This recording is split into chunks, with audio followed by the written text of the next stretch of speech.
Paramount intermediate college online class में आपका स्वागत है। आज हम लोग 9th क्लास का दूसरा टॉपिक पढ़ेंगे जिसका नाम है पोलिनोमियल्स, जिसकी हिंदी होती है बहुपद। ठीक है, तो पिछले क्लास में मैं कोऑर्डिनेट ज्योमेट्री पढ़ाया था, तो 2 क्लास में मैंने पूरा ख़त्म भी करवा दिया था। तो आज हम लोग दूसरा चैप्टर पढ़ेंगे पोलिनोमियल्स। ठीक, तो जैसे पोलिनोमियल्स क्या होता है, जैसे हम कह सकते हैं कि अगर p ऑफ x मतलब कोई बहुपद हमारा इस फॉर्मेट में है x प्लस 2 या x square plus 2x plus 3x plus 2।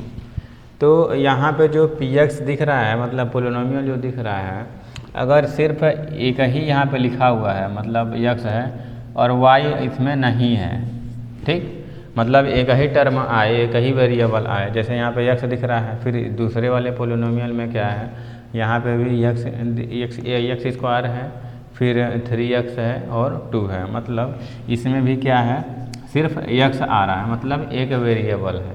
Variable का मतलब ये है चर, मतलब इसकी वैल्यू हम बढ़ाते जाएंगे तो इसकी वैल्यू क्या होगी, बढ़ती जाएगी। ठीक है, तो उसी को वेरिएबल बोला जाता है। तो जब भी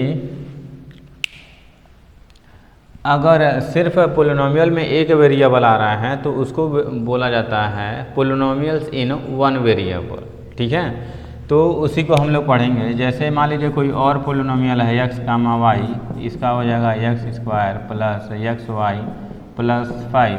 तो इस पोलिनोमियल में क्या है, x भी है और y भी है, तो इसको बोला जाता है पोलिनोमियल्स इन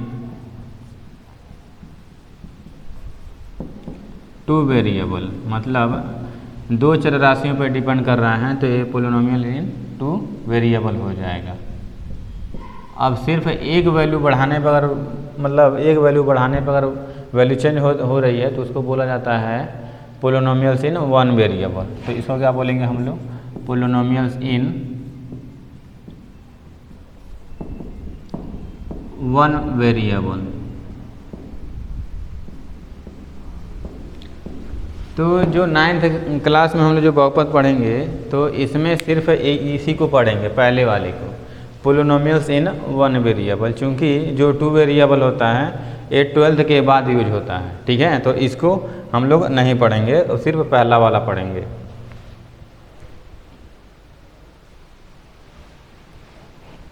तो जो स्टैंडर्ड फॉर्म होता है पोलिनोमियल्स का,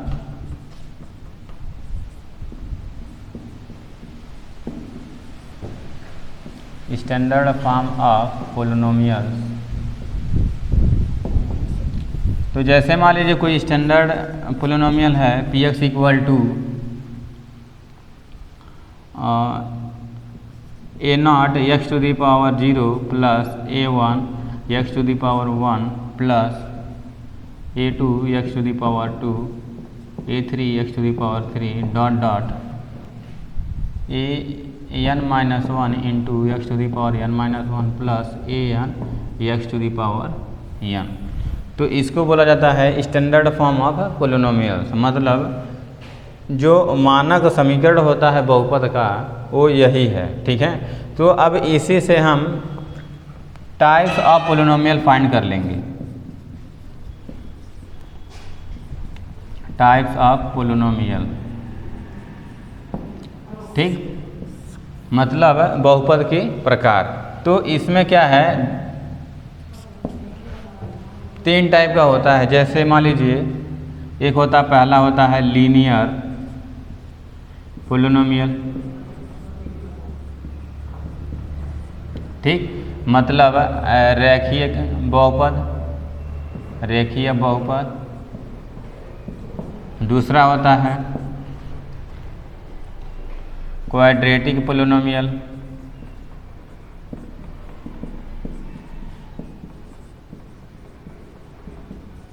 इसको बोला जाता है द्विघातीय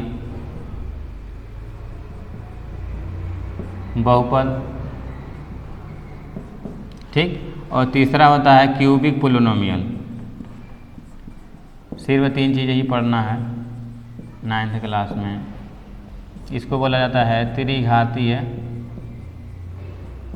बहुपद, ठीक है। तो लीनियर पोलिनोमियल कब बोला जाएगा, अभी इसको भी अलग अलग हम लोग पढ़ेंगे। तो जो लीनियर पोलिनोमियल होता है इसका मतलब होता है P X equal to A not x to the power 0 plus, और एक चौथा नोट कर सकते हैं हम लोग, एक होता है कांस्टेंट पोलिनोमियल, इसको बोला जाता है नियत बहुपद या नियतांक बोल लेते हैं। ठीक है। तो रेखीय बहुपद क्या कहता है कि जो x की मैक्सिमम पावर है, ठीक है, वो 1 होनी चाहिए, x टू दी पावर 1। अगर मैक्सिमम पावर 1 है, ठीक है, तो लीनियर पोलिनोमियल बोला जाएगा। अगर मैक्सिमम पावर 2 है तो उसको क्वाड्रेटिक पोलिनोमियल बोला जाएगा। और मैक्सिमम पावर अगर 3 है तो उसमें उसको क्यूबिक पोलिनोमियल बोला जाएगा। ठीक है। और जो अगर कोई भी टर्म नहीं है, जैसे ये वाला पार्ट देख लेते हैं a not x to the power 0, तो इसको बोला जाता है कांस्टेंट पोलिनोमियल। ठीक। तो पहले पे आते हैं हम लोग। तो पहला मैंने बताया कि लीनियर पोलिनोमियल,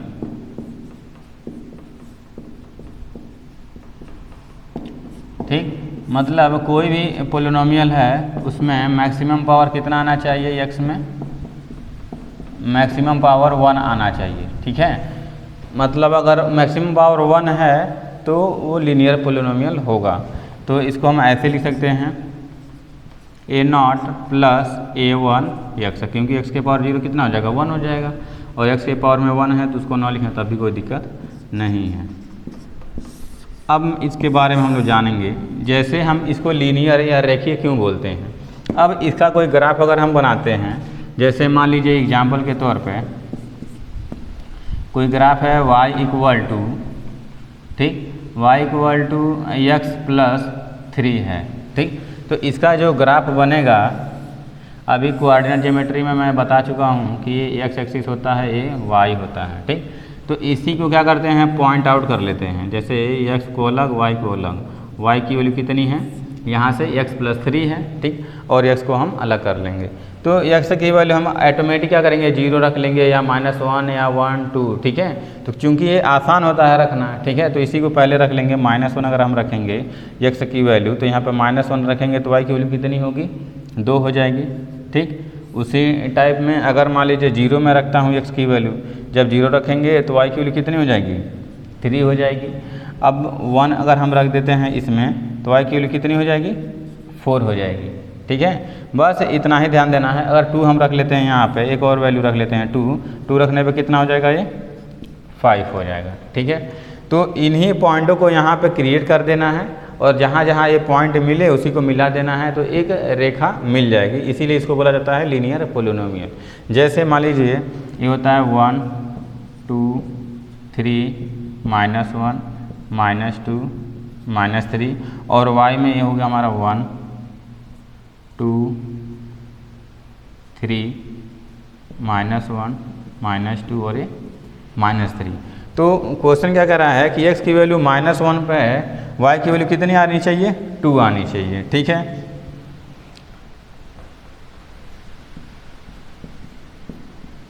तो y की वैल्यू कितनी आनी चाहिए, 2 आनी चाहिए। तो x की वैल्यू -1 ये है, और इस वाले पॉइंट पे जो y की वैल्यू कितनी आनी चाहिए, 2 आनी चाहिए, मतलब a वाला पॉइंट। ठीक है। अब जो एक पॉइंट क्रिएट हो गया a वाला, अब दूसरा है जो x की वैल्यू हम 0 रख रहे हैं, तो y की वैल्यू कितनी आनी चाहिए, 3 आनी चाहिए। तो x की वैल्यू 0 यही हो गया। ठीक। और y की वैल्यू कितनी आनी चाहिए, 3 आनी चाहिए, मतलब a वाला पॉइंट। ठीक। 2 पॉइंट हो गए।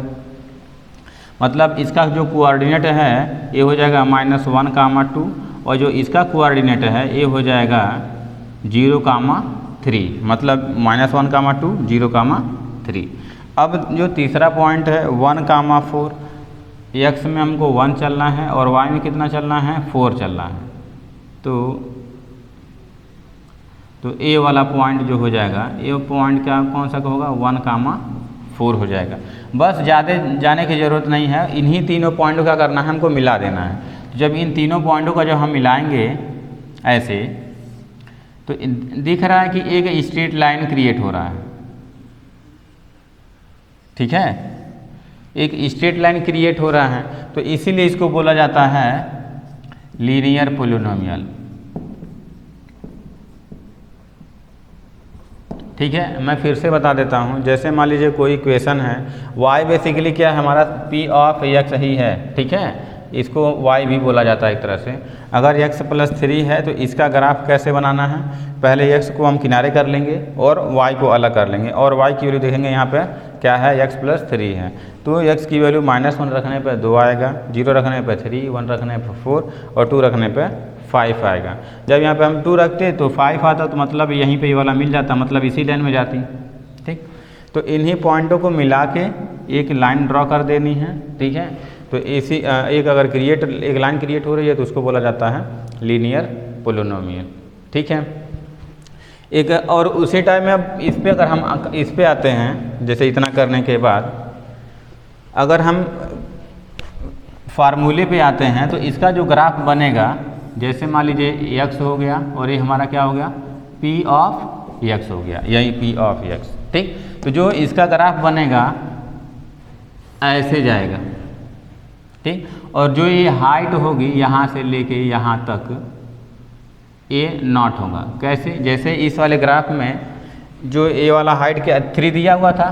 ठीक है, तो जो a वाली हाइट निकल के आई थी, मतलब जो एक इस पॉइंट पर कटा था ना y एक्सिस पे, तो y एक्सिस यही px है। ठीक है, अगर यहाँ पर कट कर रहा है तो जो a हाइट होगी वही हमारा क्या होगा, 3 होगा या a0 होगा, तो जो a वाली हाइट होगी a0 हो जाएगा। और चूंकि यहाँ पे a1 क्या है हमारा, a1 नॉट इक्वल टू 0, चूँकि अगर a0 0 हो जाएगा तो ये वाला लीनियर पोलिनोमियल नहीं रहेगा। ठीक है, तो इसका ग्राफ बनेगा px equal to a0 plus a1x, तो ये ग्राफ बनता है। ठीक, अब उसके बाद हम लोग दूसरे पोलिनोमियल पे आते हैं जिसको क्या बोलते हैं, क्वाड्रेटिक पोलिनोमियल। ठीक है, अभी इस जो लीनियर पोलिनोमियल में एक चीज़ और ध्यान देने वाली बात है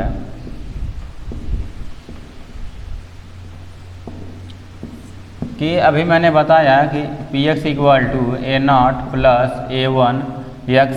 ठीक, और यहाँ पे मैंने लिख दिया where a1 not equal to 0, तो यहाँ से दो इक्वेशन क्रिएट हो जाएगी ना। अगर मान लीजिए मैं यहाँ पे a1 नॉट इक्वल टू 0 है तो या इसकी दो वैल्यू हो सकती है, या तो ये पॉजिटिव हो सकता है और या नेगेटिव हो सकता है। तो कहने का मतलब ये है, अगर यहाँ से मैं a1 को पॉजिटिव रखता हूँ, ठीक है, या a1 ग्रेटर देन 0, या सेकेंड केस में a1 लेस देन 0, मतलब a1 को मैं क्या करता हूँ, नेगेटिव रखता हूँ। तो इस वाले फिगर से जो इक्वेशन आएगी px equal to a0 plus a1x। ठीक, तो यहाँ पे चूंकि a1 अगर पॉजिटिव है तो इसका जो ग्राफ बनेगा इंक्रीजिंग टाइप में बनेगा, मतलब बढ़ता हुआ बनेगा। मतलब कहने का मतलब ये है, अगर हम x की वैल्यू बढ़ा रहे हैं, ठीक है, ये y होगी, अगर x की वैल्यू बढ़ा रहे हैं तो y की वैल्यू क्या होगी, बढ़ती जाएगी। जैसे एग्जाम्पल में अभी मैंने बताया था y equal to x plus 3 है, तो चूंकि यहाँ पे x पे क्या है, 1 है, और 1 क्या है, ग्रेटर देन 0 था। ठीक है, तो इसलिए इसका ग्राफ क्या है, इंक्रीजिंग टाइप में बना था, मतलब हम x बढ़ा रहे थे तो y क्या हो रहा था, बढ़ रहा था। ठीक, और सेकेंड कंडीशन पे क्या है, अगर मान लीजिए जो a1 है वो नेगेटिव है, मतलब a वाला कोफिशिएंट क्या है, नेगेटिव है, तो इसका जो ग्राफ बनता है, इसका ग्राफ डिक्रीजिंग टाइप में बनेगा। मतलब अगर हम x की वैल्यू बढ़ा रहे हैं इधर, ठीक है, तो y की वैल्यू क्या होनी चाहिए, घटनी चाहिए, क्योंकि इधर हम जब आएंगे y में तो क्या हो जाएगा, नेगेटिव हमको मिलता जाएगा। अगर इसका हम एग्जाम्पल लेना चाहेंगे तो एग्जाम्पल के तौर पर y equal to -x plus 5 देख लीजिए। ठीक, अब इसका ग्राफ बनाएंगे तो ऐसे बनेगा। जैसे अगर इसका ग्राफ हम बनाएंगे तो पहले क्या करेंगे, लाइन ड्रॉ कर लेना है, y equal to -x plus 5। ठीक, अब इसमें हम x की वैल्यू 0 रखेंगे तो कितना हो जाएगा, ये 5, 1 रखने पे 4, 2 रखने पे 3, और 3 रखने पे 2, ठीक है, 4 रखने पे 1 और 5 रखने पे 0। तो यहाँ से क्या नज़र आ रहा है, जब हम x की वैल्यू बढ़ा रहे हैं, x की वैल्यू क्या हो रही है, बढ़ती जा रही है, 0 से 1 2 3 4 5, तो y की वैल्यू क्या होती जा रही है, कम होती जा रही है, 5 4 3 2 1 0। तो जब इसका ग्राफ हम बनाएंगे तो y क्या हो रही है, घट रही है। और इस वाले केस में क्या है, अगर हम x बढ़ाएंगे तो px क्या होगा, बढ़ेगा। तो सेकेंड वाले केस में क्या हो जाएगा, इसका जो ग्राफ बनेगा तो 0 पर 5 आना चाहिए, 1 2 3 4 5, मतलब x में हमको 0 जाना है, y में कितना आना चाहिए 5 आना चाहिए, तो यही वाला पॉइंट हो गया। फिर 1 पे 4 यानी 1 हो गया और ये 4 हो गया, मतलब ये वाला पॉइंट। ठीक, अब 2 पे 3 मतलब 2 हो गया और इधर से 3, ये वाला पॉइंट हो गया। फिर 3 पे 2 आना चाहिए, 3 पे 2 आना चाहिए, 1 2 मतलब ये वाला पॉइंट। ठीक है, अब 5 पे 0 मतलब 4 पे 1, तो 4 पे मान लीजिए 1 पे आ गए हम, और 5 पे 0 यहीं पे आ गए। तो इन सबको जब ऐसा मिलाएंगे तो क्या हो रहा है, एक ग्राफ बन रहा है जो इस टाइप का है। ठीक, तो इसीलिए अगर मान लीजिए जो कोफिशिएंट है A1 अगर ये नेगेटिव है तो इस डिक्रीजिंग टाइप में बनेगा, मतलब ग्राफ ऐसे जाएगा। अगर ये पॉजिटिव है तो ग्राफ ऐसे जाएगा। ठीक है, अब उसके बाद आते हैं क्वाड्रेटिक पोलिनोमियल्स पे। जो दूसरा है क्वाड्रेटिक पोलिनोमियल, क्वाड्रेटिक पोलिनोमियल मतलब द्विघातीय बहुपद।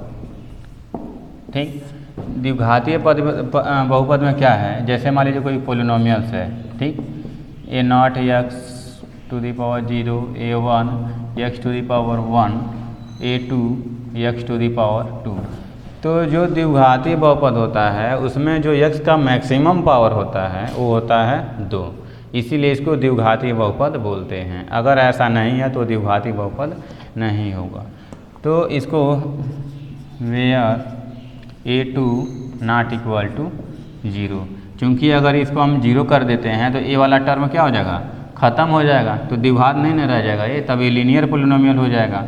तो इसीलिए जो a2 की वैल्यू है क्या होनी चाहिए, 0 नहीं होनी चाहिए। ठीक, तो इसमें भी एग्जाम्पल के तौर पर अगर समझना चाहें तो px इक्वल टू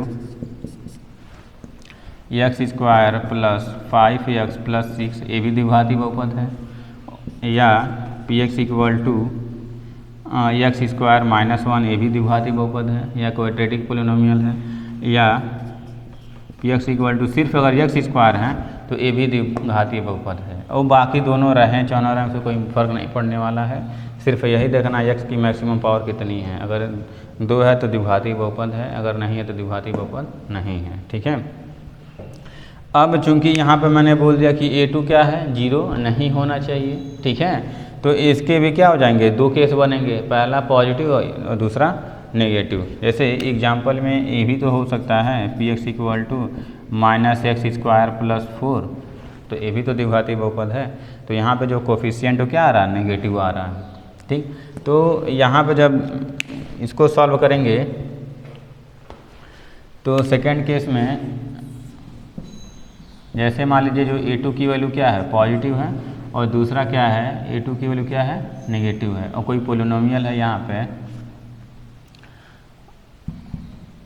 और यहाँ से कोई पोलिनोमियल हम उठाते हैं, इसी को ले लेते हैं, तो ये हो जाएगा हमारा a0 plus a1x plus a2 x to the power 2। तो चूँकि यहाँ पे जो a2 है पॉजिटिव आया है तो इसका ग्राफ ऐसे जाएगा।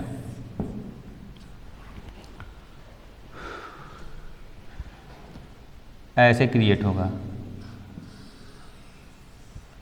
ठीक है, चूँकि हम x में क्या हो रहे हैं कि अगर हम इधर हम x क्या होता है, पॉजिटिव होता है और इधर निगेटिव होता है। ठीक, तो y की वैल्यू ओवरऑल क्या होनी चाहिए, पॉजिटिव आएगी, क्योंकि जैसे एग्जांपल अगर हम करना चाहें y इक्वल टू मान लीजिए एक्स स्क्वायर है। ठीक, तो x की वैल्यू हम इसमें अगर 1 रखेंगे तो 1 आएगा, अगर -1 रखेंगे x की वैल्यू तो तभी क्या देगा, तभी 1 ही देगा। मतलब यहाँ पे अगर 1 दे रहे हैं मतलब -1 दे रहे हैं तो कितना देगा, ये वाला देगा, अगर वो +1 दे रहे हैं तभी ये वाला पॉइंट देगा। तो इसीलिए इसका ग्राफ ऐसे जाता है। ठीक है, इस ग्राफ को बोला जाता है पैराबोलिक ग्राफ या परवलय वक्र। ठीक है, तो अब ये तो मान लीजिए हम जब a2 क्या करें, पॉजिटिव लिए थे, अब मान लीजिए अगर a2 को मैं नेगेटिव करता हूँ, मतलब इस वाली चीज़ को क्या करता हूँ, नेगेटिव करता हूँ। कहने का मतलब कोई एग्जाम्पल है -x square y equal to, जैसे y equal to X square था तो ऐसे बना था। अब मान लीजिए कोई एग्जाम्पल है y equal to -x square, तो जो इसका ग्राफ बनेगा तो क्या हो जाएगा, उल्टा हो जाएगा ऐसे। ये यहाँ से भी हो सकता है, मतलब ऐसे भी हो सकता है, और ये भी ऐसे भी हो सकता है। ठीक है, तो ये दो केस बना है। पहले केस में हम लोग लीनियर पोलिनोमियल देखे थे, दूसरे में क्वाड्रेटिक पोलिनोमियल देखे थे। अब तीसरा आता है क्यूबिक पोलिनोमियल। इसके बारे में हम लोग अगले क्लास में पढ़ेंगे। धन्यवाद।